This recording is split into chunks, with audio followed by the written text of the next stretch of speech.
Belle. I'm kidding. Hello, everybody, to another episode of Half a Clue Movie Review. Welcome back. So on this episode, we will be talking about Mamoru Hosoda's new film, Belle, and also going brief into his filmography, such as Mirai, Wolf Children, and stuff like that. But main focus will be on Belle. He is a wonderful animator. Long historical career, and has been reductively said so as the new Miyazaki, even though I think he's much more than that. And there's other people that are kind of in contention for that. But yeah, so brief historical background on Mamoru Hosoda. He was born in, Tomoya, Japan, 1967. His dad was a railway engineer. His mother was tailor. Very family oriented as a kid. Oh, he likes trains, does he? Yes. I like trains. What's it called? And then his initial start for wanting to become an animator was after watching The Castle Cagliostro by Hayao Miyazaki. Great movie, by the way. Yes. Yeah. Yes. So, I'm a big fan. Have you seen the new Lupin film by chance? Which one? The newest one, the 3D animated one. This is the first time they went 3D. It's really cool. Yeah. It's really cool. There's this one Lupin film where the guy's arms get chopped and stuff with the samurai. It's weird. I didn't even know about it. Yeah. We'll watch it one day. And then after that, he became studied oil painting at the Kanazawa College of Arts. Ooh. And afterwards, just developing his animation skills. Finally worked at Toei, and you know what he did? He was like, "Yeah, I'm gonna make Digimon films. I'm gonna make One Piece films." And Digital monsters. Let's go. Actually, he first started off with the digital Digimon with a couple of films, and that one really brought the industry attention on him as an animator because Digimon. Really quick. have you guys seen Digimon by any chance? Yes, really quick side tangent about Digimon. Yes, really I did watch it as a kid, but I preferred Yu-Gi-Oh. That was my little kid show. Oh, usually people are like, I'm a Pokemon kid or a Digimon kid. Yeah, I don't know. I loved. I don't know. So as a kid, I was obsessed. I have the fucking the battle blade thing. Yeah. Anyways, yeah. But the point is, I did watch a little bit of Digimon, but the only episode I remember is, I think it's the second episode of the whole series, where there's these evil candle people, and they teach them a lesson at the end of the episode. You know what I'm talking about? Yeah, no, I do not. That's the only thing I remember about Digimon. See, I never watched Digimon or Yu-Gi-Oh. I have seen Yu-Gi-Oh abridged. Great show. You have to watch actual Yu-Gi-Oh for Yu-Gi-Oh abridged to be funny though. End to the side tangent, but there's one thing that Miles said to me yesterday, trying to convince us to watch Sword Art Online abridged. Oh, it's amazing. I heard it has fixed a lot of the issues of the original series, but go watch it. Something Witty Entertainment. It's they did a great job. All right, so back to this. Okay. All right, back to this. So yeah, he made Digimon Adventure films, and with that he flexed a little bit with his style. One of the main things that we noticed in the previous films is he usually has dead white backgrounds with colorful characters and simplistic characters, almost look like a cone painting or something like that. And that unique style, and also the rapid movement of the characters and stuff like that. His frames kind of resemble that of Satoshi Kon in terms of the movement, stuff like that. And the other guy who resembled that style is the guy who made Mind Games and Devilman Crybaby.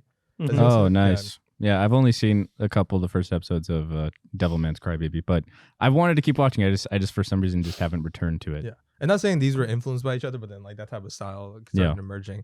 So it got the lead attention of the Ghibli lead producer Toshio Suzuki. He was like, "Oh shit, look at that! I love Digimon. I like this Digimon film. Why don't you come work at Studio Ghibli? We have this amazing project called Howl's Moving Castle." It's like, "Oh yeah, creative freedom." And then Miyazaki comes, "I'm disappointed in you," and he's like, "Oh fuck." So yeah, he left due to creative differences, and unfortunately, he had to back out.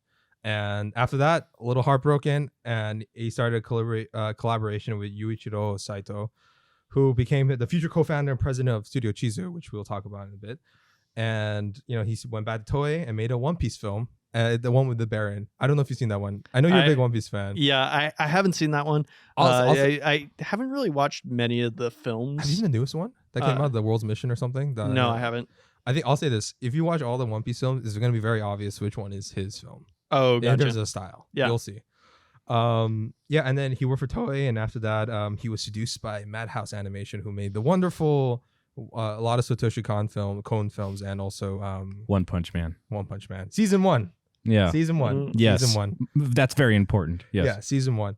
Not season 2. And worked there from 2005 to 2011, where he made films such as The Girl Who Left Her Time and Summer Wars, Both films I really love. The Girl Who Left Her Time has a special place in my heart because I watched as a young kid, my formative years. Sorry, really quick. I know if we don't mention that, also Hunter x Hunter was was Madhouse. The new one. Yeah, the new series. Yeah, people will get mad, but yes, that. I don't also, know if people get mad about well, like that's because not Madhouse. Like, how did you not mention Hunter x Hunter? Like, I don't know. Not even. I mean, for newer people, that's not even their main. Yeah. Oh, anyway, Summer Wars is one of those that's been on my watch list forever. You'll love it. Yeah. You'll love it. That's why I wanted to. I know the films. Yeah. I think you would have I think if anything, you probably want to talk about. I just to predict. I think that's gonna be the film that you're gonna be like, oh, we gotta talk about this. Yeah. Yeah. Which what's it called? And I was supposed to have been ruthless and be like, no. What's it called? And I would have been okay with the more. We'll talk about it later. Mm-hmm. And as a result, somebody in this office just killed somebody with. So that's why the cops are coming. Can you hear this? Oh, my bad. Is that why there's a body in the corner right now? Yeah. Okay. So he left Madhouse at 2011. He formed his own animation studio, Studio Chizu, and it has the logo of The Girl Who Left Her Time, as you guys watch Belle and stuff like that, Mirai. And and then he did that because he didn't want to forget his roots and stuff like that. And also that's for him, that's his one of his favorite films that he made because that's his first. Yeah. His first. I can't even say original because if you guys know anything about Girl Who Left Her Time, that's like the 10th adaptation, but the first animated one. Yeah. So. And then from then on, he's kind of blown up with Studio Shizu. Yeah. With works such as The Boy and the Beast, The first one would be The Wolf Children, Boy and the Beast, Mirai, and now Belle, which is now his most financially and critically successful film, and maybe has a chance to get nominated. Mirai got nominated, but we'll see what happens. We'll talk about that in a future episode of his Oscar chances. I got a free poster. Yeah, so did I. I got 2 actually. I didn't. Can I have one?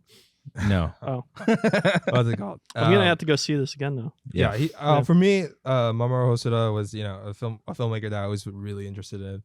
Loved all his stuff. I'm kind of like curious. I mean, though I love Howl's Moving Castle and I don't think it should be touched, but in an alternate universe, I would have been curious to see his version of the film. It would have looked very different. Yeah. I would say. And then because Ghibli has a lot more detailed character animations and detail. I mean, his is known for more outlines on purpose, right? And they look more like almost like cone water paintings, or impressionist paintings of Japanese impressionist paintings. But now he's kind of proven himself. One of my favorites when we get into the end is Wolf Children.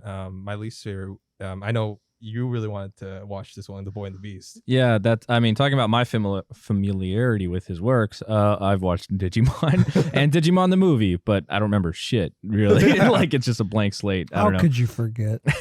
But I did hear about Boy and the Beast when it first came out in 2015. I heard a bunch of praise around it, and I saw like the trailer, and I was like, ooh, I want to see that. And I just didn't, which I regretted. And I was like, fuck. And I was trying to watch it for this episode too, but again, have you heard any of his other films too, besides obviously? I'd heard of Wolf Children as well. Yeah. Again, I don't really know much about it, but I'd heard of it.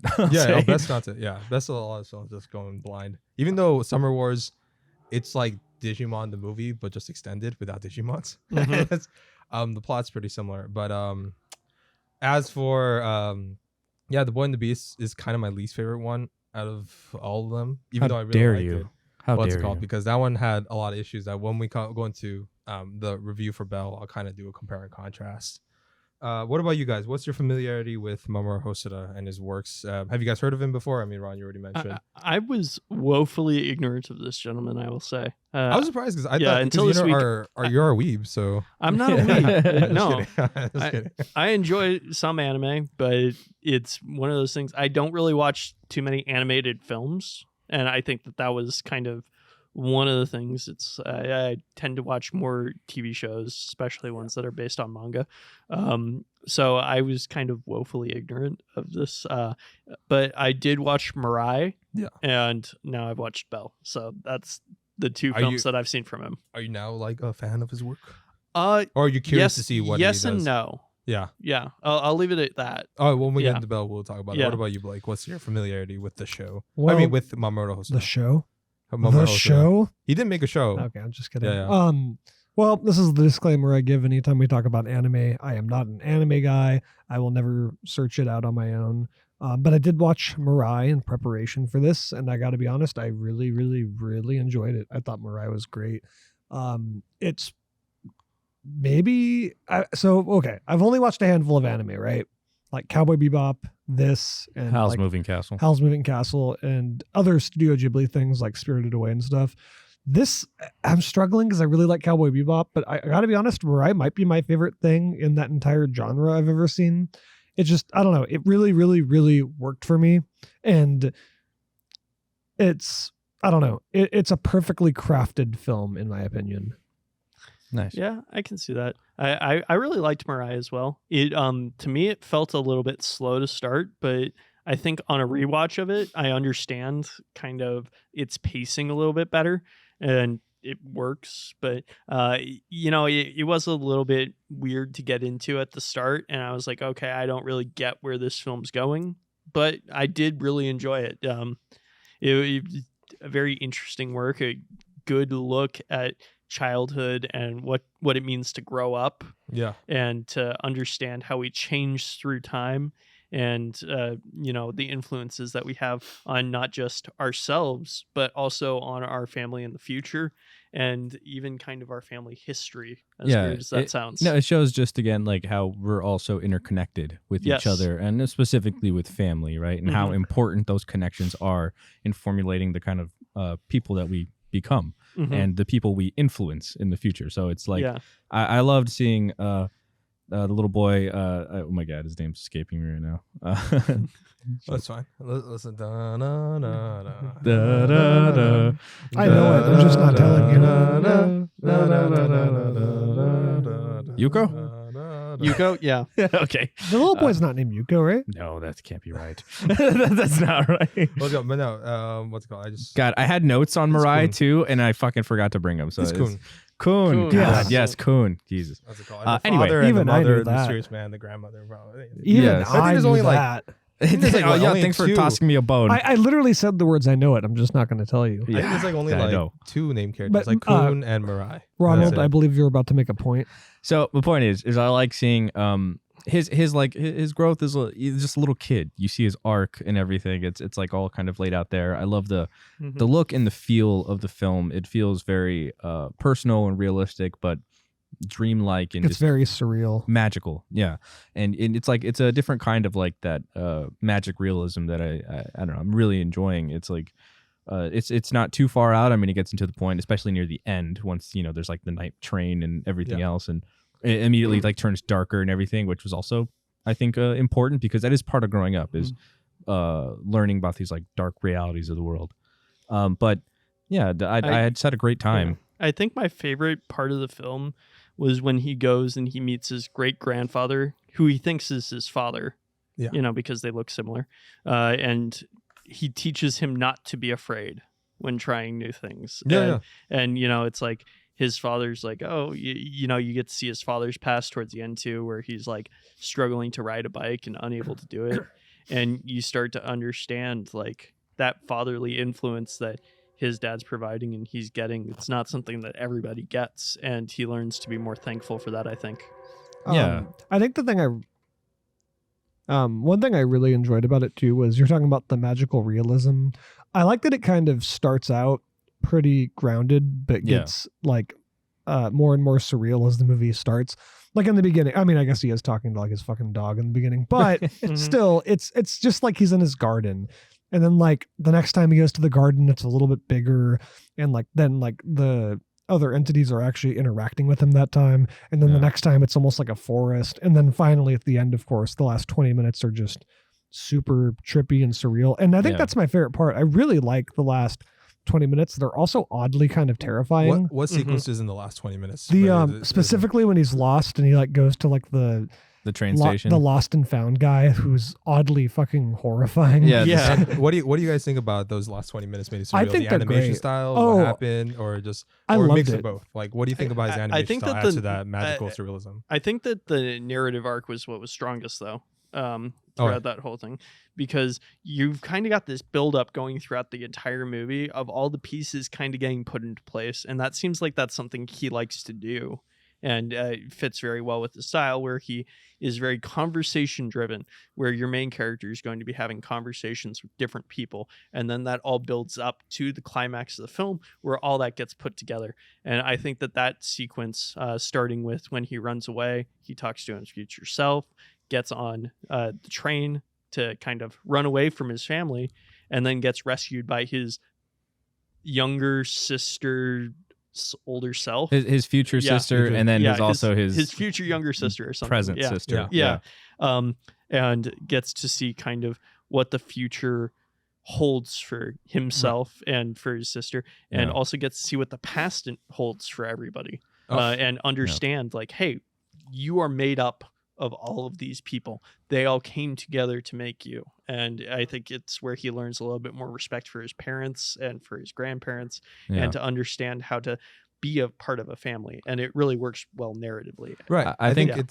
I think that's good when you're talking about, the thematic elements of the familial narrative, because that's also very prevalent in all his other works. But specifically, I guess go back to the thing, what makes it feel surrealistic? The animation, for sure. Yeah. Well, one, just the fact that he's clearly in a place that looks realistic, but in terms of like actual narrative, can't actually exist in like a physical sense.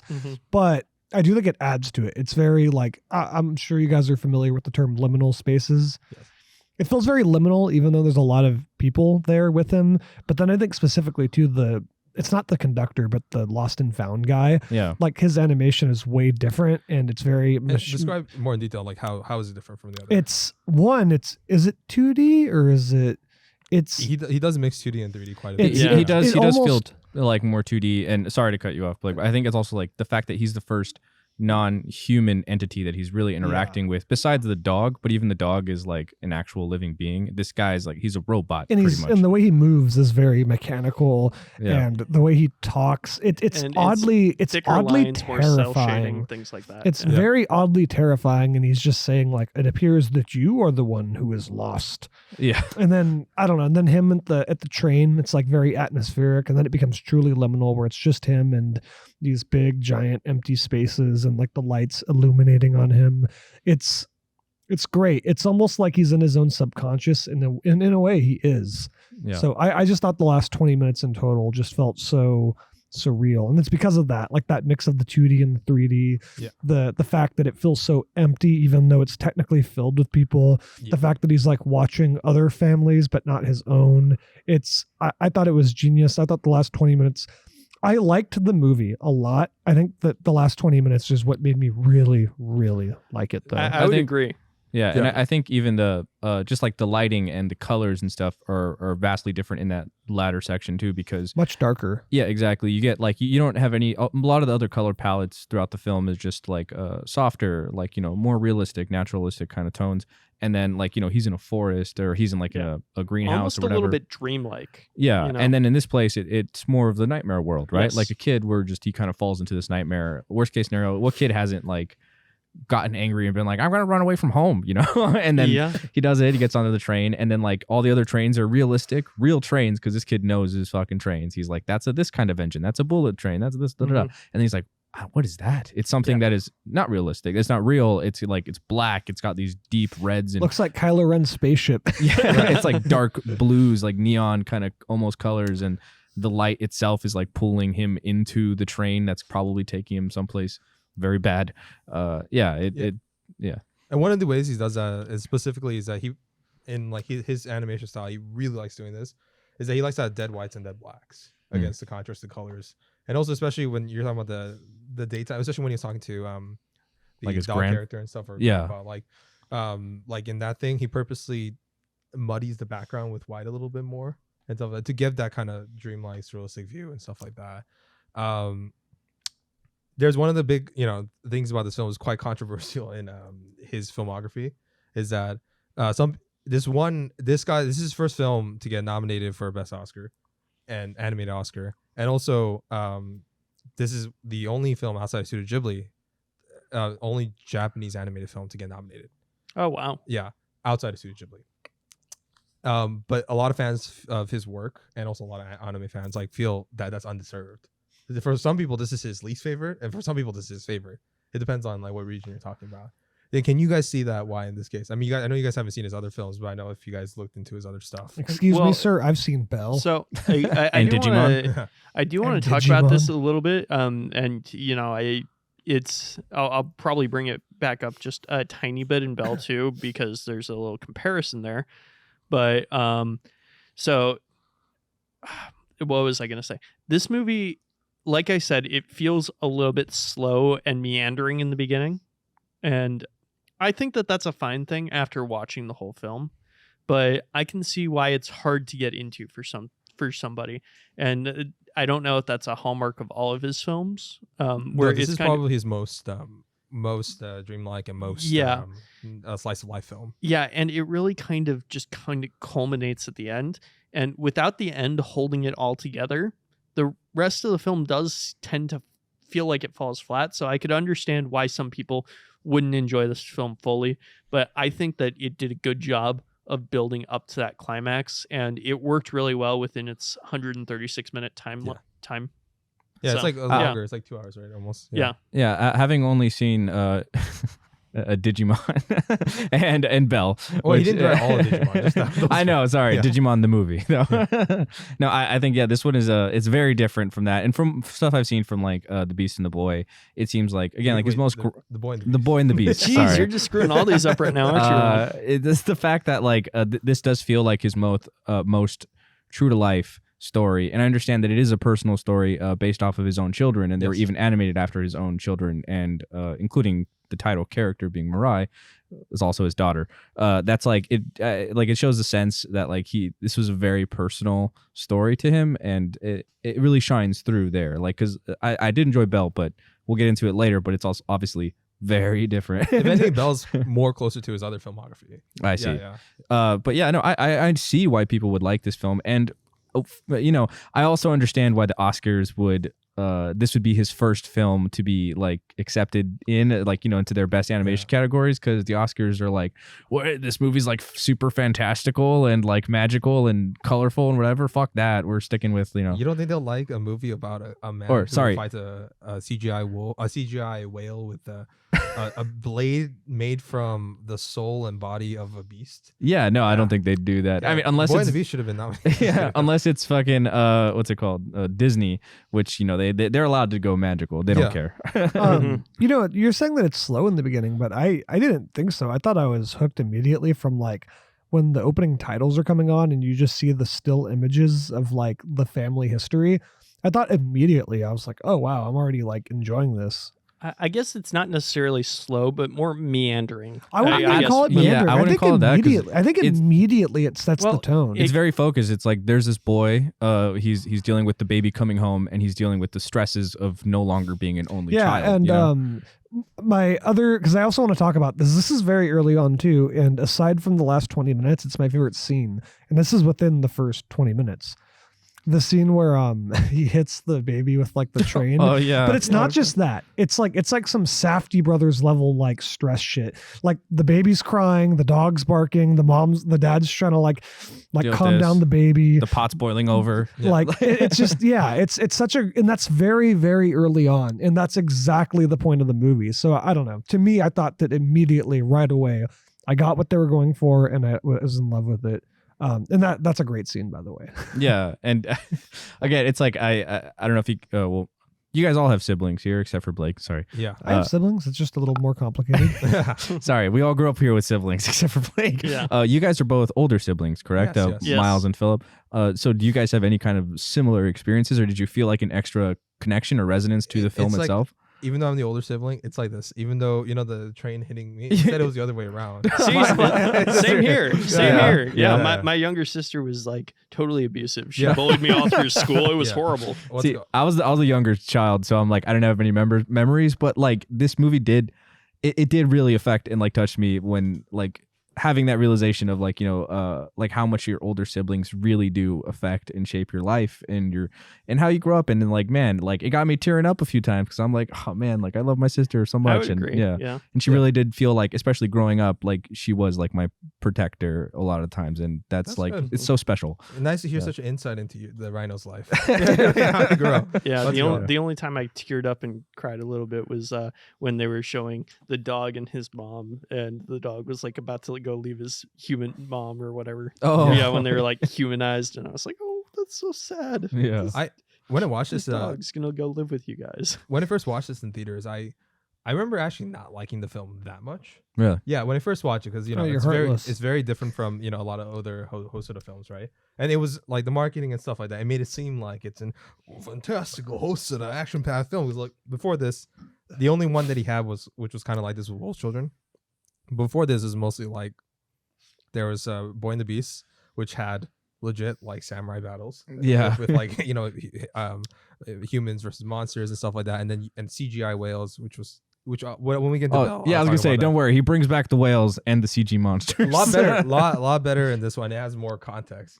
Oh my, the Boy and the Beast is his own thing, and even though I love that film, Summer Wars is like it's what's called. It's pretty much like they're playing World of Warcraft, but it affects the entire world, and everyone has their own avatar, and like there's a kung fu bunny that they attack and stuff like that. So it's a lot, with still the familial themes, right? There's a lot of there's a lot of family gatherings, stuff like that, and that's the main focus of the story. But so when I first watched Mirai, the familial themes and the animation of the human soul and stuff like that was very apparent, and I liked it. But it was so, I was so culture shocked, or not culture shocked, I was just shocked, like knee-jerk reaction. I was like, it's it's good, it's not his best, but as on rewatch, I do love this film as time goes on. So okay, it's like if Tarantino were to direct a movie about a father and a daughter, and it was just about him singing and how she can't go to sleep. Yeah. All right, like, so what the fuck? That would have been a 4-hour film if it was Tarantino. So his next film, that his most recent one that just came out, is Belle. It came out recently. It came out in Japan actually last year, July 17, 2021. Oh my god! Didn't it go to Cannes last year also? Yeah, it had like a 14-minute standing ovation and stuff. People were jerking it off quite a bit. Without spoiling it, we'll get into why that might be the case. I think it's his most financially successful film out of all the ones, not adjusted for inflation. And even though Boy and the Beast was like pretty popular at the time, because that appeals to Japanese people quite a bit. And then it came out recently, January 12th in 2022, United States. Even it had an Oscar qualifying run, and it's trying to vie for another Oscar nominated film. He wants to get there. He wants to go for the prize. He wants to beat Luca, Ryan the Last Dragon, Flea, Encanto, and Mitchell's vs. Machine. Will he? Stay tuned to find out. So after watching this film, the brief premise of this film is the main character, Suzu, after experiencing a family tragedy, whereas her mother has died to protect somebody else, she's kind of become a shell of herself, very shy and almost like a very broken individual. And she loves singing, but she can't bring herself to do so. But in this world, there's a thing called You. It's this app where you get to become a new version of yourself, just like Summer Wars. It's all about you. Yeah. I guess we should explain that the first couple scenes are a little bit out of order. Yeah, we'll get to that. Yeah. Let me get the synopsis. Oh, okay. Yeah, and then when she does it, her avatar Belle, becomes an overnight sensation because she doesn't have those inhibitions anymore. Because new life, new world, and her singing, her songs has taken the world by storm. But at the same time, there's this beast avatar that comes in and kind of wrecks shop and creates turmoil within the You.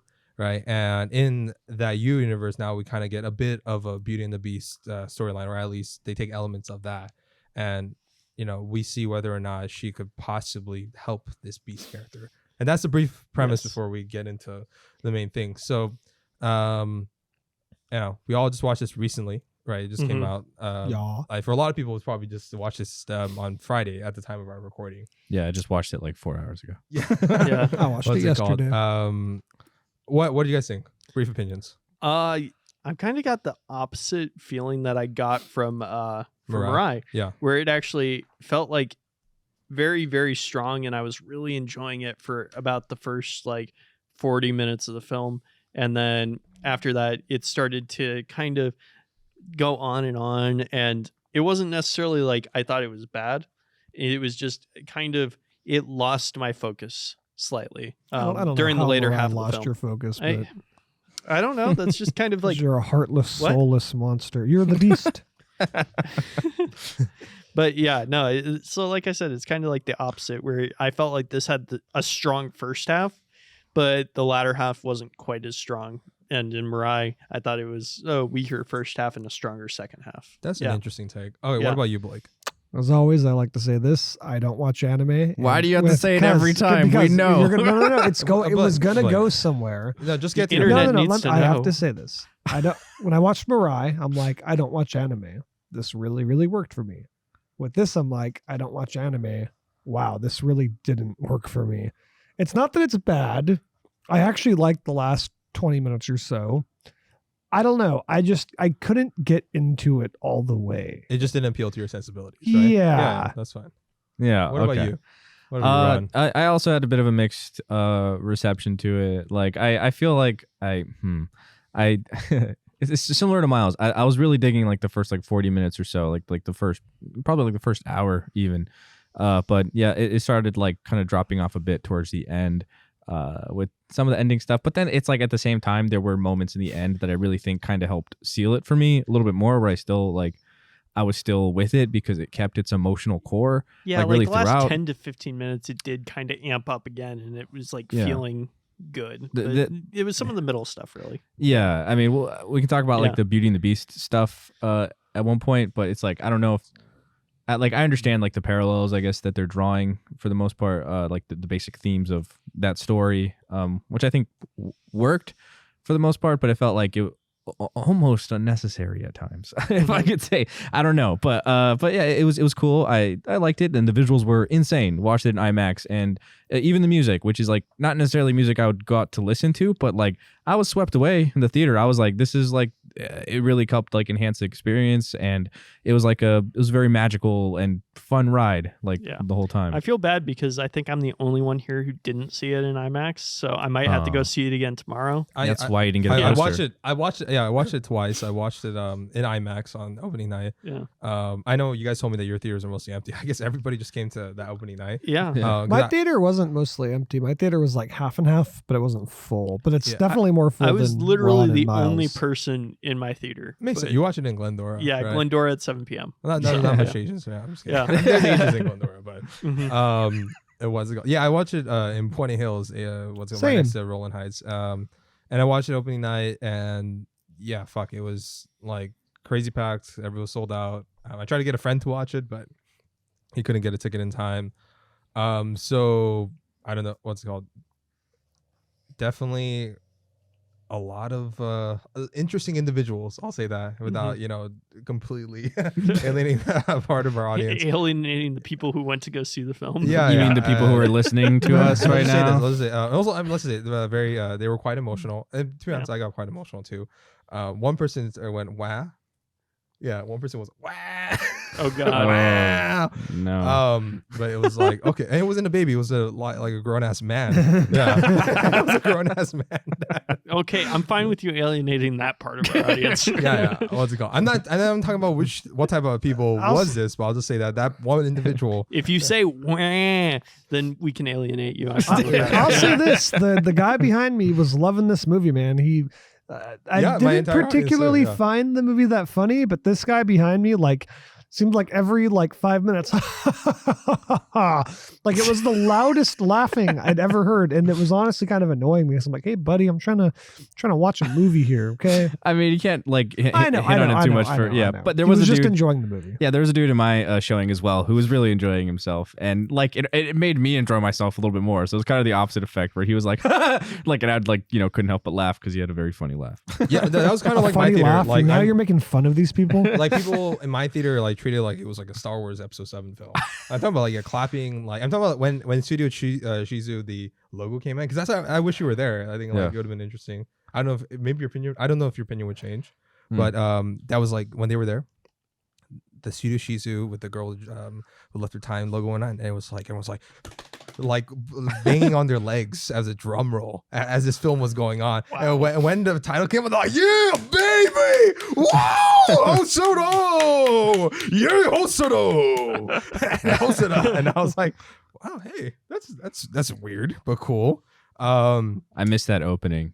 I missed the opening credits. I'll say I came in like right when the movie was Oh. starting. Oh, I was God. sprinting to the theater. Okay, I was trying to get there as tight as I can. I'm not gonna lie, that's so wrong. I That's so literally wrong. scarfed down dinner so that I wouldn't miss the previews. Okay, that's how I go see a You, movie. Ronald, If it starts I at didn't 7, even I care am about this there movie, at and I made 6:50. sure to be there. Yeah. If you miss even 30 seconds of a movie, you have not seen it. Yes. Oh my god. Yeah, I'm a you're out of big- this discussion I'm now, a Ron. big stan of that. Yeah. Goodbye, sir. Okay. So- okay. Ultimately, yeah, after watching that film and stuff like that, and I've in this context of watching all his films, and I've seen it twice before I cemented my opinion on it. And I had some problems when I first watched it, but thinking about the themes and going into it and getting into the interviews and kind of understand the context of what the director was going for, and watching again and seeing what he was trying to do in the film, I ended up loving it quite a bit. Like to be honest, it was a miracle that I was able to watch it a second time.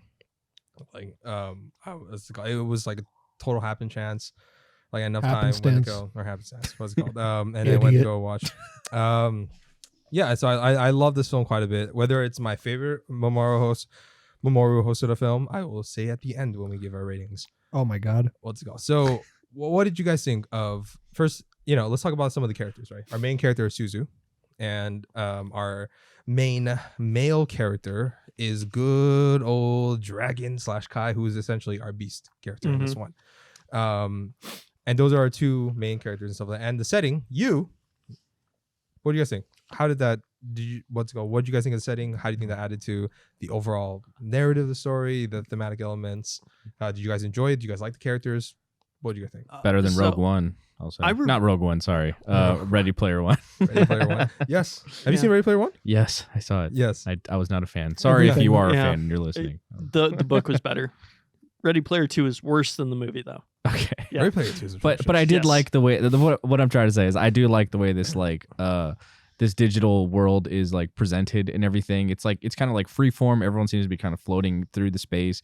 The way that the avatars kind of represent yourself, like it's more of like your inner personality and stuff like expressed. Like that's dope. Like I don't know. I really like that concept, and even like the little thing of where they put the little like earbud things in your ears, and then it like just pretty much hacks your brain, which is terrifying. But like it somehow made it feel more realistic, but also like a little mystical at the same time, where it's just kind of like it's inside your brain, and you kind of just get to feel and experience these things for like way more realistically than I think in like things like Ready Player One, which I understand it's very different, but they just have like the goggles on, and it's like that's cool, but like I want to see some real future shit, and I felt like this. That one Yeah. was weird. Like not to do side tangent Ready Player One, but Yeah. like you see like in the final sequence, you have all these Master Chiefs and the Teenage Mutant Ninja Turtles running. Yeah. But it contrasts with in real life, they're actually running in the streets, but they can't see what's going on in front of them. Yeah, So I'm just that's like, why like I didn't like, because that's always been my issue with like when it comes to That like was virtual just a reality Spielberg stuff. thing, okay? I know, but I know as much as I enjoy Ready Player One, the film, I was kind of like, bro, Spielberg, what are you doing? Yeah. You're a master filmmaker. You've made Jurassic Park, and you I don't think At he least understands. put them on treadmills. Yeah, I don't think he understands how VR works, which is what I like about this one, because it's like again, you're just projecting your brain into a digital space. Like then, yeah, I can buy you running and flipping and kicking and shit because that's just in your brain. mind. Yeah, Yeah. it's not like you just in your living room. So- It's like that's so limiting. I'm not that athletic. I can't do Ninja Turtle shit. This movie was really missing a scene where she was fighting Justin, and she's like, and Justin's like, Mrs. Suzu, and she's like, my name is Belle. Yes. That's a Matrix Yeah. reference. I do want to say this Mrs. Suzu. this movie. Is it Mrs. Naito? Yeah, you that's get her last name. Susan's Oh. first name. Yeah, go on. Okay, this movie you get a lot of feelings that you get from a lot of other teen animes, I guess you could say, like high school animes. Yeah, from this, and then also a lot of going into a virtual world. That's something that does get done quite a bit in modern anime, and I think that they did it as well or better than 90% of the other ones. But not as good as Sword Art Online. Abridged. way better than Sword Art Online. Whoa! The Abridged is a masterpiece. It fixed all the okay. Okay, so yeah, Sword Art Online Abridged. It's a comedy series. It's this movie's. They're very different. I know. I'll just leave it at that. But yeah, I actually wasn't all that interested. Like, I'm kind of bored of that kind of concept now. Mm-hmm. Unfortunately, I think that they did it really well in Belle, and they utilized it fairly strongly. I did like the art style outside in the real world better. I really liked the whole matte painting backgrounds. I thought that all looked super beautiful, and the character design was all really good. The best thing I think about the virtual world was her singing, and especially the scenes like where she's flying on the whale, and that one scene at the end where everybody is emitting energy to help transform her back. When we get to into animation, we'll talk about that. Yeah. And that's where a lot of the beauty came from. I think that the world really didn't feel fleshed out, and I couldn't really have a strong emotional reaction about like why they were chasing the beast throughout it, because I felt like it was almost underdeveloped. Like, why are these guys chasing him? Like, wait, no, really, they say though. Yeah, but he beat up a bunch of people. It's a very dumb reason. He beat up a bunch of people in a dojo. Like, literally. No, not just a dojo. He's wrecking shop around the world, like the entire U. He's fucking people up, fucking the avatars, fucking. Yeah, but why does that matter? They never established, like, can somebody feel the pain that their avatar is feeling inside this U reality? They never really established that. And I mean, what does it mean for him to fuck up people in the U? You never see any shots of that. You see him freezing guys, and it looks like it's all in self-defense. And you see these basically big justice guys, and they just seem like total dicks. And it's like, why does anybody like these people at all? It's totally unrealistic and unbelievable. Well, I think that's kind of more unrealistic, unbelievable. Yeah, I'll say I think that leans more into the overall themes of how they're all judging him and stuff, and how this is a kid like lashing out at the world, and because he's angry and he's obviously dealing with a lot of shit like trauma and abuse and stuff. I would also like to say that I kind of felt like, while the digital U world looked really beautiful, I kind of agree with Miles that it felt a little not lived in and underdeveloped. Like, I feel like it goes back and forth so much that we never really just live in it. Like, people are kind of just like floating around aimlessly, which is a cool concept and it looks really cool, but I don't know. We never see like I understand that it's just like it's basically like social media on meth, but we never really get to like see people living in it.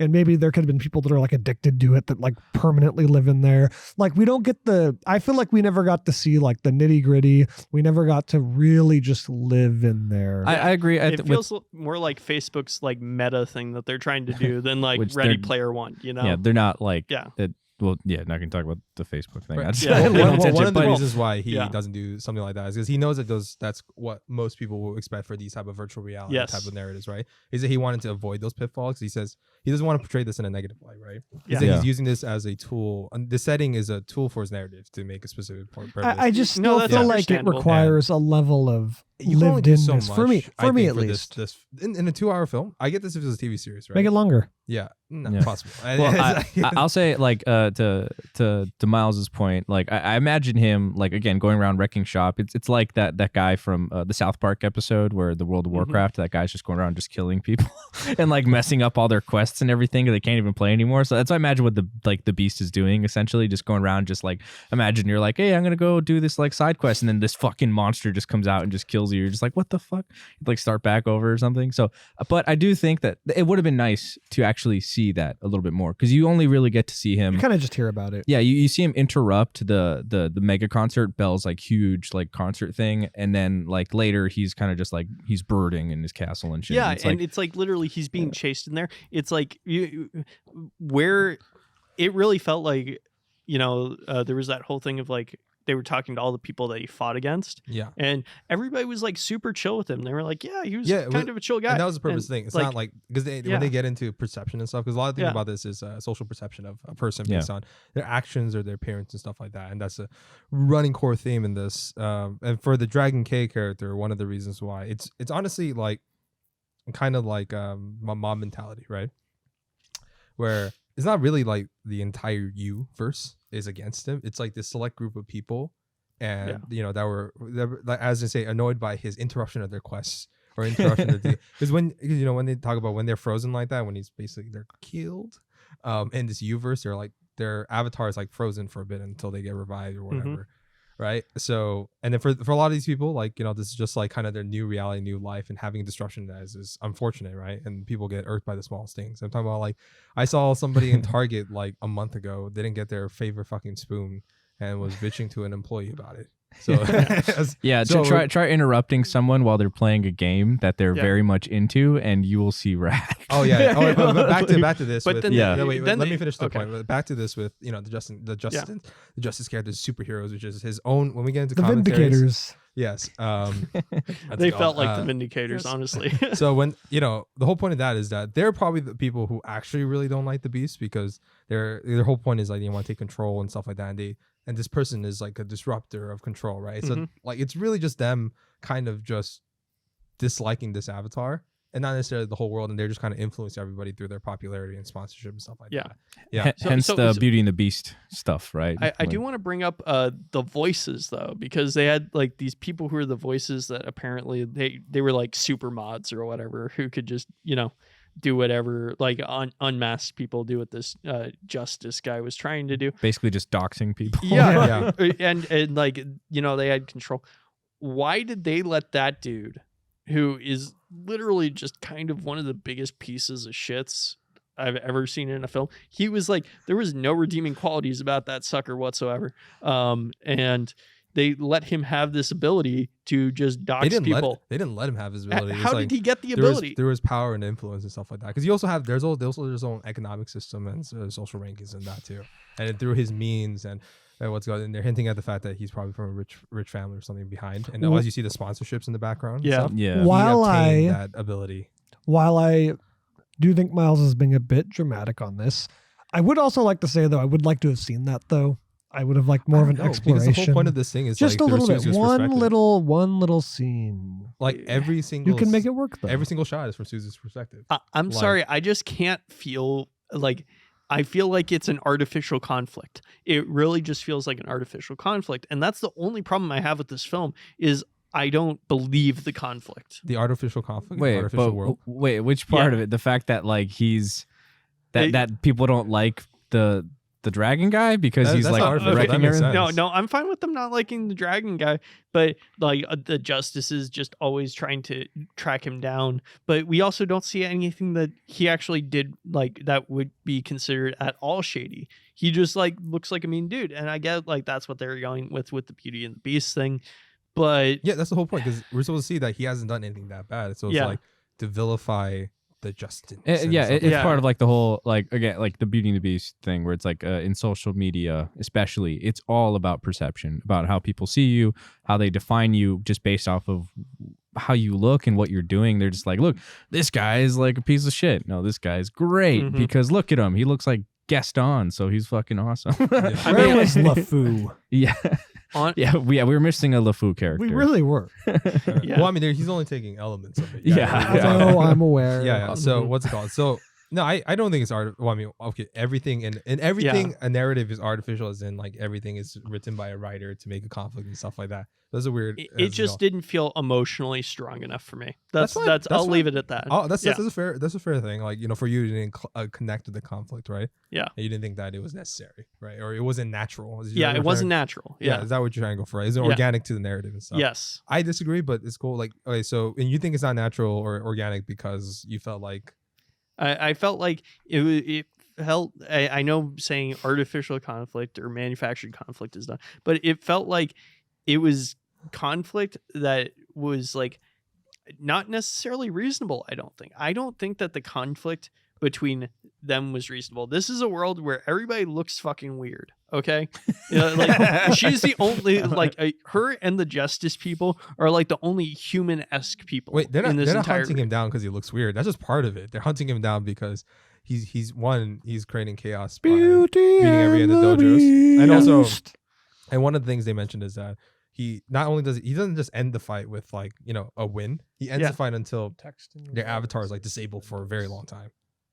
Yeah. And then for these people, I mean, what's it called for Justin and the superhero group? Yeah. Like they're probably people who are obsessed Fast with this hands. game. For let's just say a week, right? Their avatar takes like a week to recover, or something Mhm. like that.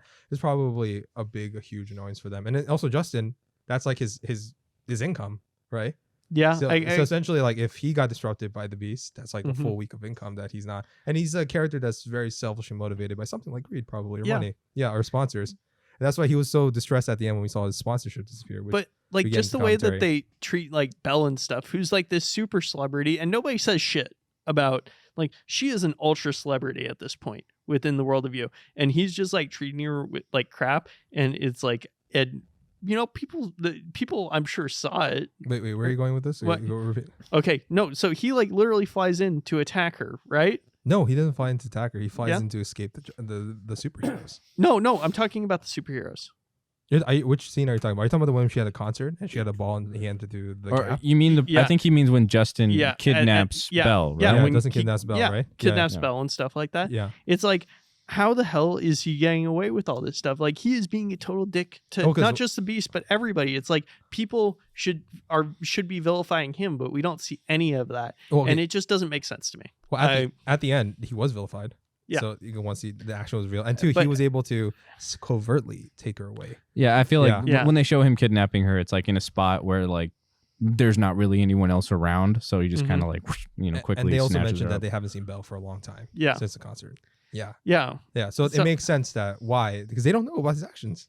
Yeah. Like the government. I'm just gonna. I'm not gonna say it. That's now being too much. So okay, but what about Stop that, okay? Blake. So what about like Suzu and the character, like compared to like her main life and how it is? How do you think they handle that character with the teen and the avatar and stuff like that? You felt like her character arc was compelling enough. yes, I enjoyed her character arc What did- quite a bit. I was like, what specific about her character appealed to you? So Her family tragedy, her well. Go on. Yeah, go on. Yeah, don't Yeah. just interrupt me with a bunch of shit when I'm in the middle of a Okay, go. sentence Yeah. asking me more questions. It's fucking Just trying to get you more specific. Yeah. Yeah, I was going more specific, you motherfucker. Okay. No. So I got a lot of vibes from another, especially towards the beginning, another anime series, Your Lie in April. Yeah. One of the saddest animes of all time. I won't get too much into it, but it also dealt with a musician who was a brilliant musician who, after the loss of his mom, was unable to perform again and has to connect with people emotionally in order to come to terms with being able to perform. And that's kind of the connection that I got. And I really connected a lot with her story of loss and how she felt kind of locked up and unable to sing and unable to let out this major part of her that she connected so heavily with her mom over, because her mom was the one who taught her how to sing. You see her mom's friends later in the film who are like trying to help her get back into it and trying to be there for her. But it's great to see her kind of find a way to cope. And I think that that's what she uses this alternate reality as the you. So her struggles with her grief is what. you connected. So Okay. and I thought that was really beautiful. And then also her trying to just connect with her classmates and stuff like that, because she feels like an outsider because she lost her mom, and because of the sadness that she had about it, she feels like that disconnected her from the rest of the people around her. And when people do try to connect with her, she doesn't really trust them, and she's learning how to trust again as well. Okay, that's good. What about you, Blake? Can I make a weird comparison? As long as it's not too long. Yeah, go It's on. not too long. This, and I want to see if you guys are going to agree with me before I explain it. Okay. This kind of reminds me of like a Christopher Nolan script. I have You guys- no idea what the fuck Go- you're go- going with. no, that. wait. It's a very, wait, very wait. simple. We're talking about the characters Yes, right now. yes. That's what I mean. Okay, though. wait. Go on. It's Let's- a very simple arc that's amplified by something like grandiose. It's like it's a movie about a girl who lost her mom, who also taught her how to like do music and all this crazy talented stuff. And now, because of the loss, she struggles to continue on, and she's she's not very outspoken anymore. The whole movie is about her kind of finding herself again, right? So I thought it was good, but I don't know. But what about the character specifically? Yeah, no, that's what I mean. Is that I like that whole arc that she has. Okay. I couldn't connect that much to it for one reason or another. Maybe it was a little too grandiose for me, jumping back and forth. It's not bad. It just, for whatever reason, it didn't strike a chord, even though I think this kind of story usually does. Okay. What about you? What do you like about the dragon and the Suzu character? And so maybe if you want to get into supporting characters a bit. Well, I liked the opening emotional like punch of Suzu losing her mother like in a river as a kid, her sacrificing herself, and how that eventually kind of circles back around to her like giving up, basically doxing herself so that she can prove herself and basically earn the trust of Kai, the dragon guy, because he's obviously someone who is in way the other field where he's also like doesn't trust people, doesn't understand how to like doesn't want to, because he's dealing with his father being so abusive to him. So Belle giving that up for herself to connect with him, I think it worked really well. I think just like the opening sequences where where it's animated with the river and everything, and the soundscape of like the river and the rain was awesome. But yeah, and then like Suzu's father, who I understand is meant to not be like really around, he's really super absent. I don't really have much to say. I understand the dude's probably dealing with the fact that he lost his wife. Yeah, but and he's working constantly because it's just the Japanese work culture where they work like, I don't know, fucking 20 hours a day, 4 hours sleep, then go back to work. Yeah. I love the little like the story between like Ruka and Shinjiro, that whole thing where he's like roboing and stuff, and then she's like, "Hey, like good job out there. I'll be rooting for you." And he's like, does this mean you like me?" Yeah, I laughed so hard during that entire scene. Yeah, I thought it was hilarious. Just like you see the awkward teenager come out of everybody. Yeah. And I think that also is a good moment of emotional development for Suzu as well, because she realizes, hey, I'm not the only one who's awkward. Like these, super popular people, or like people who I thought were like out of my league, or not even in my vicinity, they have the same issues I do. Yeah, and I like that Ruka is like, again, very similar to that, where she connects to her on a level where she's like, I don't really have any confidence, and like you're saying, where she's basically she's also like super shy and stuff, and I thought that was really nice. And then the other guy, the figure where it's like it seems like she has a crush on, or well, she does have a crush on. Shinobu? Yes. Yeah. And their relationship, I think, was. I get it. It felt a little weak. There were certain moments I really liked from it, like when she's a kid, the fact that like he just reaches out to her hand and everything. He's just always trying to make sure she's okay because she lost her mom, so he kind of like supported her, that he would look out for her and everything. I thought that was very sweet.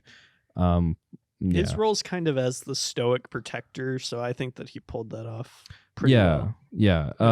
And yeah, that was cool. And then the kid, of course, the main kid, Kai, his whole little arc with him dealing with the trauma and everything, and being able to trust people again, paralleling Belle's was just, I don't know, I think it was very well done. Mm-hmm. For me, the Suzu was like, well, the one thing I really liked of Suzu was like the relatability of that character, of like, and like a lot of people have, where they might have something that they're very, very passionate about, but they're inhibited by a fear of failure, right? Yeah. And that I think is very relatable, and I love that part of that, and I loved her emotional journey and growth at the end, and also how like she completely transforms to become a dual character once she turns into Belle, and seeing that back and forth, and how that how what happens in you reflects back into her real life, and how that changes and develops that character, whether she's more confident or actually becomes less confident in real life, or how she comically has to avoid people figuring it out, or avoiding situations is nice. And the dragon, the K character, and also the brother, I thought was very very emotionally powerful for me, like that arc. And also like that one speech that he had when he at the end, when Suzu tries to appeal to him right before he knows that it's Belle, and he tries to tell, and Suzu's like, let me help you, and he has this long tirade against her. It's like, help.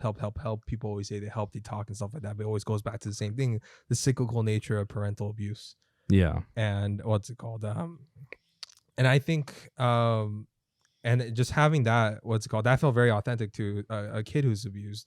And I think that Mamoru Hosoda did a really good job in writing that character of like reflective of somebody with abuse, like, and that's cool. And at the same time, like, he has this when we get themes like facade of this strong protector beast, because that's what he wants to be for his brother and stuff like that. even for Belle. But then interior wise, like the duality aspect of it is that he's very he's a sick, broken child, right? Who's just terrified of his father and stuff like that. And the father also has a facade, but we'll get into that. And my favorite supporting characters has to be, I mean, I really like Furuka, who has like a weird, her, what's it called? Her guy in the chair. Yeah, her guy in the chair, her oracle. And the one who laughs like, yeah, she was a good comedic relief, and who even has her own little side tangents where she's in love with the physics professor because of like, he's not the most handsome or attractive person in the world, but because of her intelligence, which is so on point for that character, and who deeply cares for Suzu, and there's no internal conflict like Pixar when we talk about Pixar films where character A and character B, they get together, they like each other, but then but a conflict arises where they're separated. And then they come back together at the end. There's none of that in this film, which I enjoy. Like most of his films don't have that. Like he knows that trope and he purposely avoids that. So I like it that. Feels more authentic. Yeah. And Kamishin was one of my favorite comic reliefs. You know what I mean? What's it called? And it makes sense why Ruka would like her, because she's like somebody who's very authentic and outspoken and stuff like that, completely inhibited by any type of fear. And doesn't care about what other people think. Exactly. Yeah. And Also giant. does. Yes. Dude's like 6'4". Yeah, super giant. And he's always carrying around a paddle or a boat. Like you're just tossing a boat up onto one shoulder. It's like, okay. Yeah, this guy wearing can Crocs, lift. man. Yeah. Even the characters, like one thing I love about Hosoda characters is that most of them, even the vilified characters, there's always one or so vilified characters, not much redeeming quality. In some rewards, it's an AI character. In this case, it's Justin, but for the most part, even like the characters that we're led to believe as a detestable character or like a rival character that we're purposely meant to dislike, like Swan, the rival singer who tries to get her fan base to rebel against Belle. She's like, oh, fucking Belle, she's not even that good. She's an amateur, fucking bitch. But at the end, once we she have gets her little moment. Yes, she gets her little moment. We see duality to the character that this also grandiose characters, probably most likely a person just like Suzu, who's just a regular girl who's happened to gain fame through this new U-verse, and as a result she's able to relate on the main character on that way, and no longer antagonist she's rooting on. And I like that. I like that there's always even for the minor characters, a little extra dimensions added to it, and nobody's a super cookie.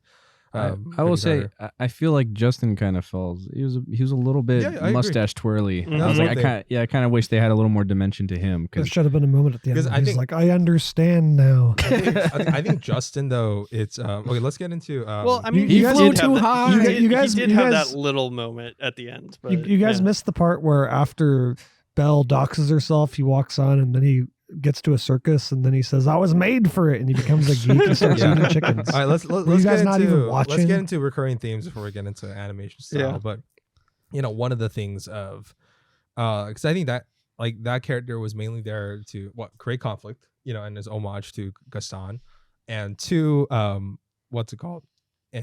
it's to propel his themes of facade and how it's different between that.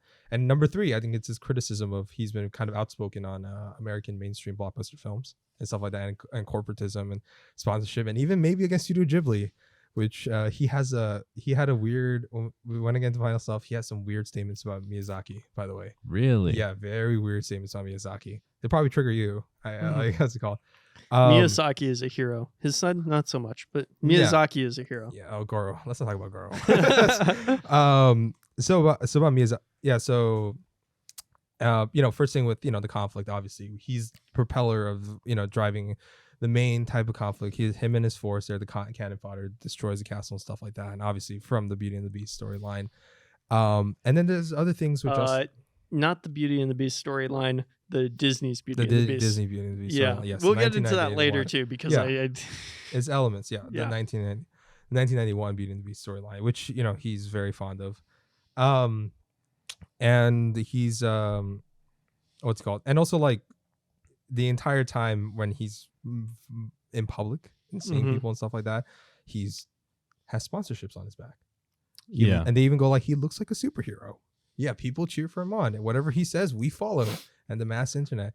And it's probably his criticism on corporate culture. I wish he had a Wonder Bread jacket and the commercialization of certain things like this world, like as you know, he said the creators are supposed to be a free world, it's a new fresh start for people, but people like Justin are commercializing it, weaponizing it in a weird way, and creating like a mob culture, which is against the creators' wishes, and Justin is a kind of his big indictment on Justin's that just culture. an annoying influencer vlogger. If it's against the creator's wishes, how is he able to do it?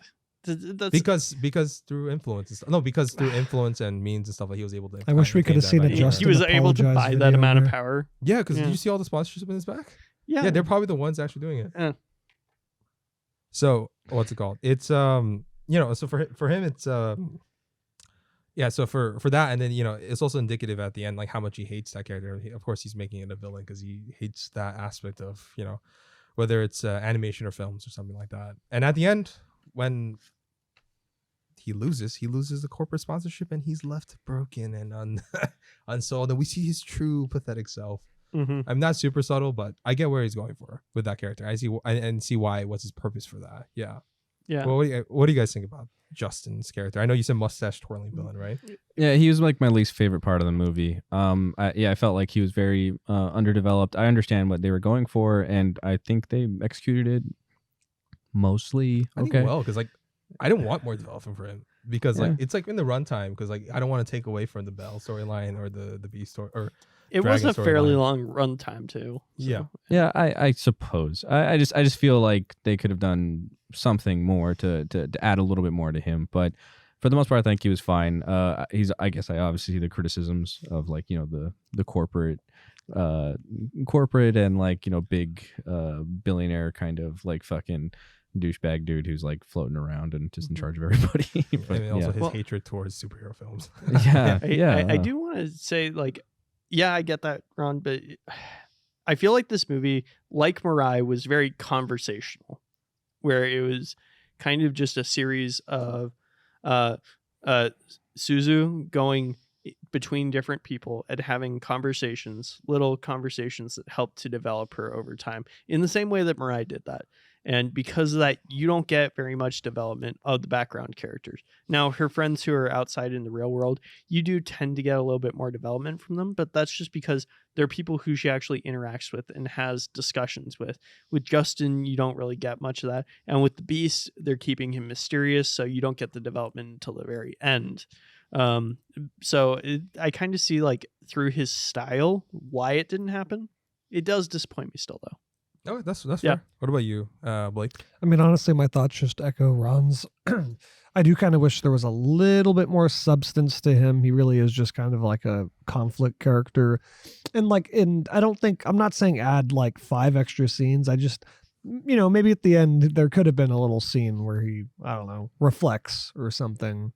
I don't think that character has like the capacity to reflect like at that moment and stuff. Maybe. Just for pacing, right? Like after that, you go immediately into her going to the original location of K.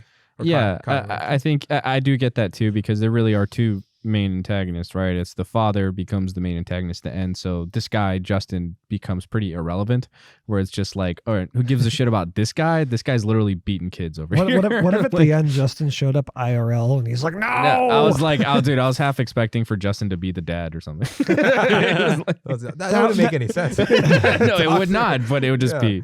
That would have been hilarious. They needed a lay foo, god damn it. I think one of the things that might have made it a little bit stronger too is it really didn't seem like most of the community hated Justin all that much. Well, and I mean, that's the point. That's the point. No, but I would have liked just a scene. I mean, they weren't going full on adaptation of Beauty and the Beast, and they could kind of portray him as being like, like for the majority, people tend to agree with him, but there's a lot of people that don't, and maybe had information of like people talking back about his escapades and being like, no, the real villain is you. Well, that kind of goes against his criticism of mob culture and stuff like that. The whole point of mob culture is that he just gets everybody to stuff like that, and he's the one who's influencing opinions. By doing that, then you're kind of just. But Miles, you're really stuck on this. The thing with mob culture is there's mobs and counter mobs. Like they go together like 2 pieces so of we're gonna have to That's how you get fights. In Japanese animated film, And this surprisingly, even though in Japan this is for kids, the kids there get cool shit. How is this a kids movie? I know in Japan they're crazy. The kids. I mean, did you see their SpongeBob commercial? SpongeBob, and he's attacking. Creatures. Okay. I hope that they like add a child abuse hotline like number at the end of the movie. Then, if that's what they're marketing this Miles, to. at this rate, we're gonna have to retitle the video "Discussion on the character Justin from Belle." We're gonna have to retitle the entire video. Okay, I'll leave it then. Just to wrap it and stuff like that. I'll cut as a final thing is because by doing so, I think that would kind of hamper like his purpose and his criticism and his themes and stuff like that. And, there's themes. The main thing is, one of the big things about a lot of films is self-discovery. We talked about overcoming trauma, handling grief, and facade. Right, this film has a big thing about that. Right, everybody has a different type of facade that arises. Suzu Naito's Belle, Dragon is K, and obviously there's a duality aspect to it. And then once the facade is gone, but one of the big things is it also applies to a lot of the minor characters, particularly the dad, which I thought in one of the most powerful moments is that he has a facade just like almost like Justin. I think in a weird way Justin and the dad parallel each other quite a bit. He's a character that adores control and what's it called, and he has this he has this facade of almost like a tyrant, or control, like in the kid's eyes, right? Yeah. I reflect that, like, not to get too much into it, but I completely understand where Kay is coming from. Not Suzu's dad. No, Kai's dad. Okay. Kai's dad, yeah. Okay, I was like, oh yeah. The Suzu's dad's like gone. Yeah, no, that's why I was like confused for a second. Because I thought you were. Because Ron and I were talking about. Yeah, like, earlier he went out for a pack of cigarettes. Yeah. So, what's it called? So when at the end where he's like fucking he scratched Suzu on the face and he's bleeding and stuff like that, and he's about to punch, but Suzu doesn't back down like Kei or his brother. That facade is broken down immediately, and he's kind of like this whimpering coward or something like that. And once he loses that facade of control, then he shows his real self, which is like a pathetic little bitch. Yeah. And I like that. I like that it's prevalent in every single character, and that's consistency. That's what Mamoru Hosoda does, where we all wear masks, metaphorically speaking. Like every single action element, there's like no false speed or no unintentional elements to this or meandering, and that happens to be for a lot of animation films, because you can't like freestyle this shit where like it's not like the Thief and the Cobbler, where they're like, we could spend 20 years on this film. Probably not. So I did like that part. But what about you guys? Anything you want to add to the themes before we get into animation style and stuff? No, I think it like you said, it stays consistent, which is great. Yeah, I don't know. I feel like you said it all, honestly. Oh, what about you, Mas? You seem like you got light bulb going on in your face. You're like, fuck yeah, I got something. Well, no, I just wanted to talk about the original story of Beauty and the Beast. Oh yeah. No, sorry. I was gonna get that to right before it. Yeah. Gotcha. All right, but I mean, if you want to do that, we could do that right now. Yeah. So I mean, we talked about how this is kind of an adaptation. Very loose, yeah. Probably the loosest adaptation of Beauty and the Beast that I had ever seen. Don't go into it expecting an adaptation, and I think that you'll be happier with it. I did go into it expecting an adaptation because they're like, it's Belle, it's like basically Beauty and the Beast. Yeah. I was like, okay. So then I was watching it and I was like, when is that? Yeah, it's not Beauty and the Beast till like 45 minutes in. But it's still not like, so the original Beauty and the Beast. And to clarify, you mean the original story? The original, not the story. Disney version. Yeah, and like there was even movies before the Disney version. The Disney version, it's the most well known, but the original story by Madame de Couture. Are you talking about the 1700 story, or are you talking about the? I'm talking about the story. Like, the 17. It's I mean, one of the most popular, the original tales, like Jean-Marie Le Prince de Beaumont. What? Yeah, that's his name. No, it was written by a woman. That's the main? Okay, well, never mind. Go on. I'm talking about the original story. Yeah. Okay. Go on. Yeah. No, the original story of the Beauty and what? No, just go on. Wait, no, you're looking at me like I'm wrong. Okay, I'm not. Wait. But for audio only listeners, I just smiled. That's it. I have a sneaking suspicion that Jean-Marie Le Prince de Beaumont is the woman. It's fine. Let's not waste that time. Miles, just go on. It's fine. No, it's by Gabrielle Suzanne de Villeneuve. Yeah, and she wrote this story about basically a merchant who is down on his luck and has lost a ship, and then basically goes out to seek some way to get some money to get his daughters and his sons back a good life. And Belle is one of his daughters, and the only one who isn't greedy. All she asks for is a rose. And when he goes and is on his journey, he gets stuck overnight at a castle and steals a rose. And it happens to be the Beast's castle. And the Beast is like, oh, I've been giving you food and hospitality and all this stuff. Did I tell you you could take that rose? And then he's like, okay, well, now you have to pay with your life for taking that. And he was like, oh, well, I'll just if one of my daughters will take my place, can she? And Belle ends up being the one to be like, oh, this was my fault. I will take your place, father. And so she goes back there. The Beast gives them all the gold they can carry, and the father takes that back. And Belle is stuck there in the castle. She's referred to throughout the Father book of the as years, just the ladies beauty. and gentlemen. Yeah. Yes, what a great dad. All alone. There's no people as furniture moving around. That's not a thing. But the castle is totally empty, and things shit talk, my boy. Chip do move places themselves. It's very weird and trippy.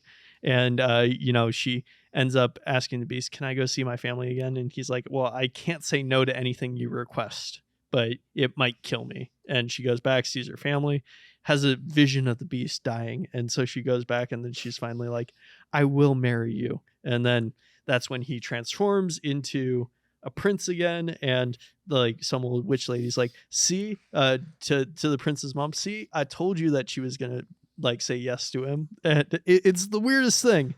But you can see how loosely a lot of adaptations have got from that. But there's been probably I think there was 40 adaptations that I read about. And they've all got little differences and changes based on cultural narratives and things like that. So it was interesting to see this take on it, but you definitely was more inspired by the Disney Beauty and the Beast than any other story. What elements do you think they cherry picked, and do you think they cherry picked the right elements for this narrative? And do you guys actually like the fact that it wasn't a straight adaptation? It was loose and he only sparingly used the Beauty and the Beast storyline throughout. Si, senor. I kind of didn't really dig the AIs. Why did he have AIs? I mean, he wasn't necessarily a super smart kid. There's buddies. It doesn't seem but it didn't seem like he was super rich or anything. How did he get a hold of these AIs that were able to transport people all over the place and have this magical castle and stuff like that? It didn't make too much narrative sense to me. I don't get hung up on the weirdest shit. I know I do, right? And Miles, I was looking at Ron. I thought he was going to say some stuff. And Miles went back on. Okay, where else did you see? Where else did you see AIs? This is the Miles Hour tonight, folks. I'm sorry. No, I was and then when he said "Si, senor," I was like, wait. And then you started speaking. I was like, I thought Ron was about to speak. I'm sorry. I'm sorry. I'll let you speak, Ron. Okay, Ron, give us your take on the Beauty and the Beast. I know you're a particular fan of the 1991 Beauty and the Beast film. Yes, I really do love that film. It's one of my favorite Disney films. Also, one of the only films to be ever nominated for Best Picture animated film. I mean, which they had to make a whole category because they were like, "Fuck you, animation." Or no, I believe it's Snow White. No, I think Snow White. It was. But you keep talking, I'll double check. Okay, yeah, fact check. No, I love the overall themes that are in the original, or at least in the original Disney film version of it, because I think they take the best elements of it from the original story, from what I understand. I like the idea of basically it's all about cultural perception. It's all about the idea of, people are only judging, people based on their looks or what it is. And she looks past that to see the humanity within this person. And the fact that a lot of times it kind of gets summed up as people are just like, oh, she had Stockholm syndrome or oh, she's like, oh, he's a dick or something, or he's abusive. And it's like, yes, but I mean, there's those little problems here and there. But for the most part, I feel like it shows the fact that she doesn't back down from him, Belle, as a character. I think she stands out as a pretty strong Disney Renaissance female character, because some of them were often just I end up with a dude and that's it. But she stands up for herself. I mean, she does end up with a dude, but they couldn't stray too far away back then. But I like the fact that she doesn't back down from Beast at all. Like that's what makes her stand out to me, where he's like, he gets pissed off or he does whatever, and then she's like, you know what, like I'm not taking your shit, and he's like, all right, you can go, and she's like, all right, I'm out of here. She just like leaves, and that's great. So I think they took a lot of the best elements from that into this, where again it's all about cultural perception, about what people immediately judge this guy for, the fact that this guy comes from trauma and decides to and she's able to look past all that and see that there's something deeper about this guy that no one is taking really the time to really look into. Yeah. She wears What a about you, yellow Blake? dress. Yeah, I mean, it's like I said, I do like that it's a loose adaptation because it is very loose. It really doesn't even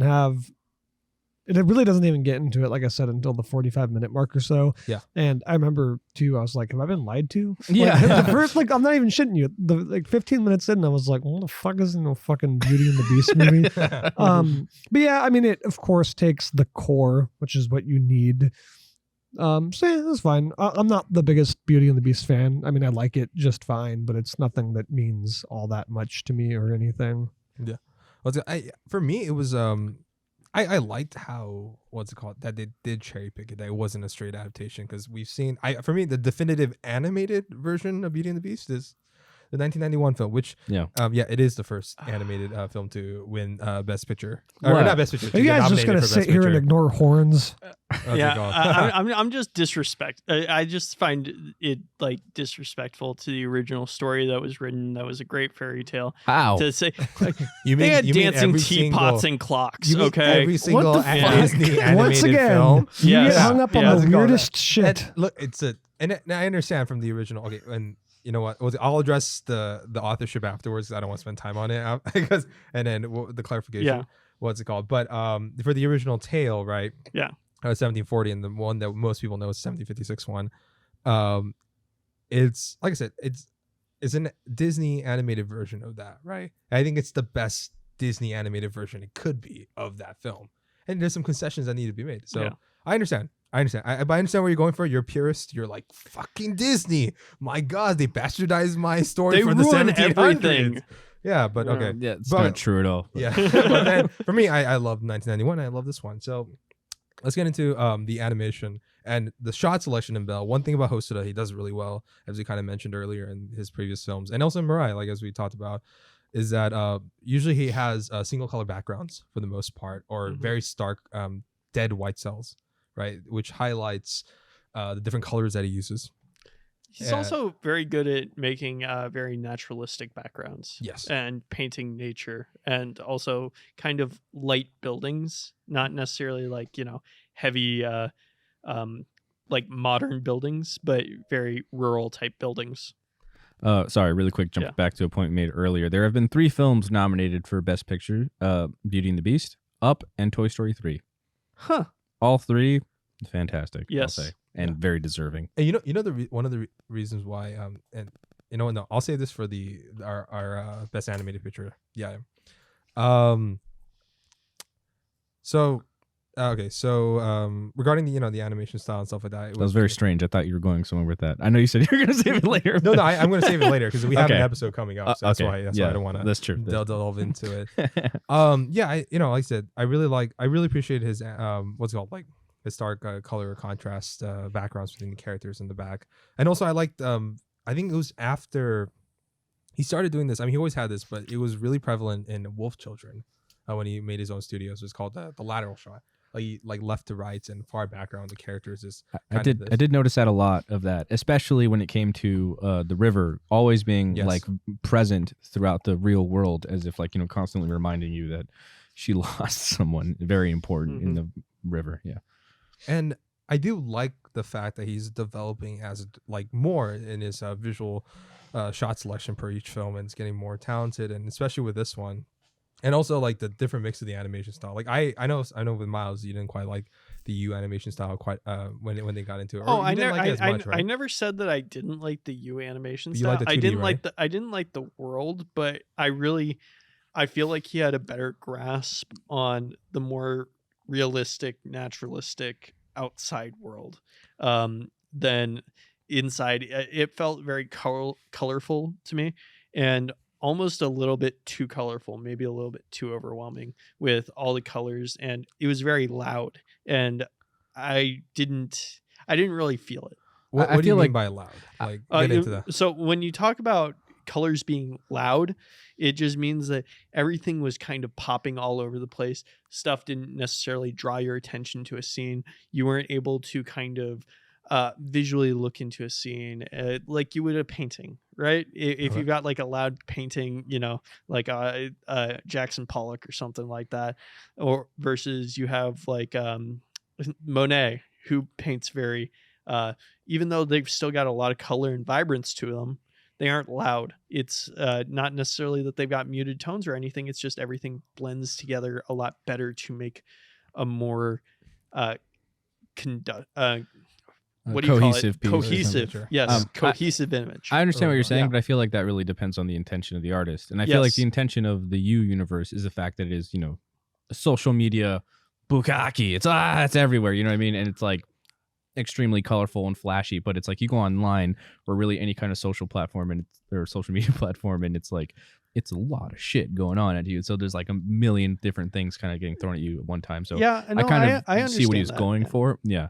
But yeah, I did prefer the real world, I'll say, because I think that is probably where he's excelled at the most. Yeah. That's where his visuals are the strongest. Yeah, that's where his art style is the strongest too. Yeah. But I did like the fact that when he's in the 3D world that they use, or not 3D, the U world, they use 3D animation. And I think it's pretty well done Japanese 3D animation, better than Berserk. What's it called? That's not that hard. Yeah. What's it called? And especially like I think it's highlighted the best near when Suzu's unveiled and she finally sings for the moment, which is my favorite moment in the film. Yes. Yeah. I will agree. Like she looks normal. I know. They're just like, oh my gosh, you know, I can't get a body pillow. What? I'm like, people, please. Like, it's just like, I don't know if he's like also subtly commentating on his audience with that scene, but I don't want to get into that. The first two songs that she sings in the film are absolutely amazing. Yeah, and I think that's kind of what did lose me a little bit more later on through the film. Is I thought that they were going to kind of ramp up her singing and have her singing more, and it was going to become like, you know, she would get stronger at performing and stuff throughout the film, and I didn't really see that happen. You got those first two songs that she sings, and then big dead space for about an hour and 15 minutes. Wait, no, she does sing because she sings for Beast. She sings for Beast, and I think that was a powerful moment. That song wasn't that strong though in terms of strength of the song. No, I'm being serious. Oh, that's fine. Yeah, that's fine. And then you have her singing at the very end of the film, so it was weird to me. I don't know. I didn't like it, but some people can. That's fine. Yeah, that's fine. I did like the song with her and Beast because I feel like it's a much more intimate song, and other ones are more like you know, arena smasher. She's like projecting to everybody because she's finally able to fully express herself, and she's like, you know, all of her things that are holding her back are kind of just melt away, and she's like, bah, she just lets it all out. And I like how everyone's like, stop showing off and shit, right? Like, you know, there's that backlash because you know it's online, so you're always gonna get hate no matter what. And then her with Beast, it felt like this much softer, intimate moment where she's just kind of like basically just showing him love, and it's like something that's very foreign to him, and I don't know, I liked it. It wasn't my favorite song, but I understand. I liked it. What about anything else you guys want to comment on the animation style? I think one of the things he does best is the motion. Or, you know what I mean? Like, motion, like his motion is like super fluid. Especially like the fight scenes, which is why I wanted a little bit more of it when Beast showed up and he's like actually starting to fight stuff. I was like, all right, here we go, let's do this. And then it's not that, because it's not that kind of story. But I'm not gonna lie. Appeal to your inner like Marvel side. Like, fuck yes. I was like, yeah, man, I want to see him fight all these fucking dudes. I want to see what they can do. What is that? That's guy got a cheetah head. What is he gonna do? That guy's got like a panther head. What's that guy gonna do? And then they don't really do anything. It's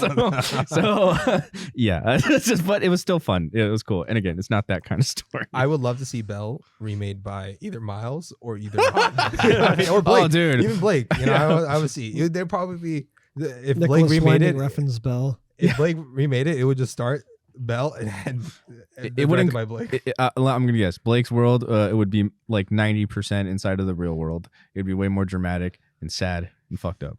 I think that You'd think I see would, her mom get rushed off. It's funny. I think it would actually be 10% in the real world, and Really? then we'd go into the virtual world, but it'd be like a Blade Runner kind of world. Oh, okay. It'd Yeah, be yeah, this yeah. miserable. Yeah. There'd be like social media junkies that are doing like heroin. Like, that would be my version. I'm Yeah, surprised exactly. you didn't think that was. No. Honestly, I I would pay to see that version. Yeah, I right. honestly thought Blake's version would be like you have the title, then ends immediately. Done. I hate anime. That'd be funny, Well, mine right? would be live action. Yeah, he's like, sorry. "Fuck you, Yeah. anime fans." I do want to mention the way that the lyrics do float around her, float around Oh, yeah. Suzu when she's singing. In like different languages and It- stuff. it's- That was cool. I think that was a cool animation element, and then also the whales, especially when like they crash through the crowd and stuff. Yeah, I don't know. Sorry, I kind of giggled in the audience, but completely unrelated. But I thought of a Futurama reference. Oh my When- god! I know what you're talking about. I know what you're going for. Well, okay. Yeah, that's what you're going. Maybe not, because like as soon as she like the whale bursts through the crowd and like carries her off, I was imagining like the professor getting saved by the gargoyle, and he's like, Yeah. "Pazuzu, you had one wish left, Professor." Wait, maybe. Okay, I was thinking. All right. So let's just kind of get into a wrap up. Any last thoughts before we get into ratings? Nope. I think I'm good. Yeah, let's get into it. Okay.